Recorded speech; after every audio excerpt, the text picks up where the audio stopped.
Let's move on to KTM, who were fifth in the constructors. Tech 3, though, let's start with them. Tech 3, 11th in the team, 76 points, of course, and a brand new rider lineup for next year. It was the last with Iker Lecuona and Danilo Petrucci. Lecuona looked actually like he sort of got things together towards the final few races. Didn't quite convert it in race results, but looked at times, didn't he, Keith, to be perhaps one of the faster of the KTM riders?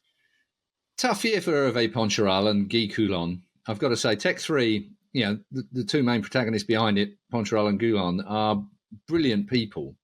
But they got themselves saddled with riders that Petrucci underperformed virtually all year.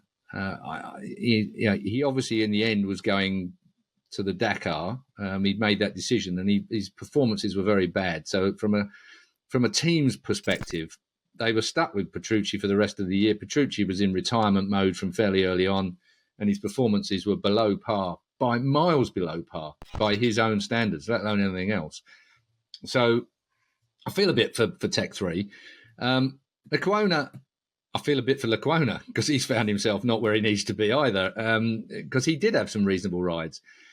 I suppose when you're the second string of KTM's factory teams as well, you've got to perform. It's going to be an interesting year this coming year, that is for certain, because the riders they've got for next year, Tech 3 are capable of a lot more. KTM are capable of a lot more. KTM factory team was in trouble this year. It didn't work for them at all in the end. Couple of flashes of brilliance from rider and team occasionally, but nothing like the consistency they want. But being the ruthless KTM that we know they are, I remember Zarco when he was being the gentleman and said, well, look, I'm going to leave you at the end of the year because it's not working for me. They said, well, okay, then off you go now, which I remember thinking, cool, that's pretty harsh considering he was doing his best for the team. But they are fairly ruthless, and, sticking it to Mike Leitner or Mike Leitner sticking it to them is quite a ripple through the KTM factory, I would say. It's going to be interesting to see how they make that work. I mean, they've got Guidotti's coming in. There's no doubt about his talent. He's a very amiable fellow. Francesco Guidotti has been there, done that. He's a real asset. But Mike Leitner is more technical, I would have said, and he worked very well alongside Danny Pedrosa, who's their test runner, obviously. And Pedrosa is a particularly good rider as well. But I kind of question that. I don't think we were doing this podcast back that far, but it feels like we have. I always question the employment of Danny Pedrosa, bearing in mind that he was half the weight of any normal rider, very short. His riding style demanded something almost unique from a motorbike. He couldn't make the Honda work in the way that he couldn't get enough front-end heat in the thing and so on and so on. Undoubtedly, massively fast rider, brilliant rider, Danny Pedrosa. I'm not dissing him at all. But you couldn't quite work it out. I couldn't quite work it out as a test rider and a development rider for KTM. He obviously did a pretty good job, but he and Mike Leitner have worked together for years, and maybe that was the pairing. But I think KTM have got a problem for next year. I think that they've really got to make that work. And the first, the idea of Tech 3 being the satellite, if you like, the independent KTM team, they didn't really draw much from that last year. Didn't really work at all. I don't think the input that Hervé and Guy were able to give the factory KTMs, it didn't look like it was enhancing the project too much. No, they'll certainly be wanting more, because Lecuona's best result was a 6th in that wet Austrian race, and Petrucci a 5th in France early doors. But Lecuona does move on to World Superbikes next year with Honda, and as you said, Petrucci on to Dakar sticking with KTM though, so they're sticking by him. Let's move on though, as you've done so with the factory racing team. They were 6th in the teams, 2 podiums, 2 wins. Binder and Miguel Oliveira. Miguel Oliveira, just with all the changes that have come sort of mid-season and now in the off-season, Miguel Oliveira had a great run of form early on, 3 podiums in a row, including a win. And then since the summer break, that seemed to have just sort of petered off quite big time. And then Brad Binder on the other side, fairly consistent, at least with good point-scoring positions. Combination of things, though, isn't it? I think that the fact is the teams seem to pick up the pace. Everyone seemed to start getting it together everywhere. And I think if you've got bikes that aren't... I mean, KTM had a disastrous year, really. I don't think we can say anything other than that. 6th for the factory KTM. I think they will be... And it matters.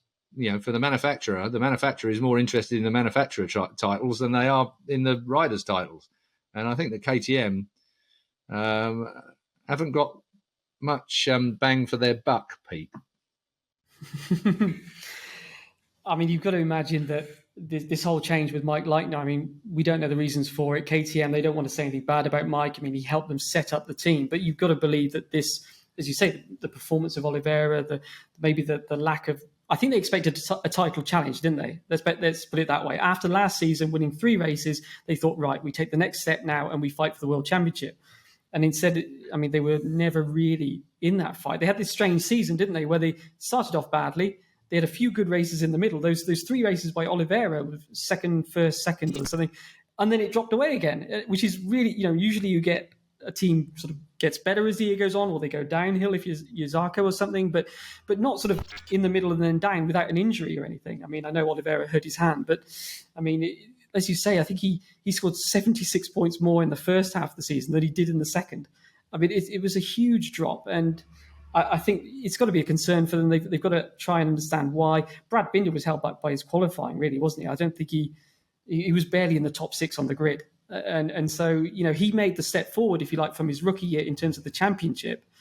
But, they had 2 wins. But, I mean, let's face it, that win in Austria in the rain, that was just Brad Binder. That was a brave ride. I mean, you couldn't claim that was the bike or even the team decision, could you? So really, they had the Oliveira win was a straight up performance win in Catalonia, and I think they expected more than that. As you say, at Tectoire, you sometimes see when a factory team struggles, the satellite team struggles more because the factory team puts all their focus on sorting things out, as you would. And that means the satellite team, I don't know if that's what happened here, but the satellite team sometimes gets left to their own devices while the factory team sorts out the problem. Look at Honda as well. They're throwing parts of the Repsol bikes. The LCR bikes are left to use what they can find whilst they get sorted with the factory bikes.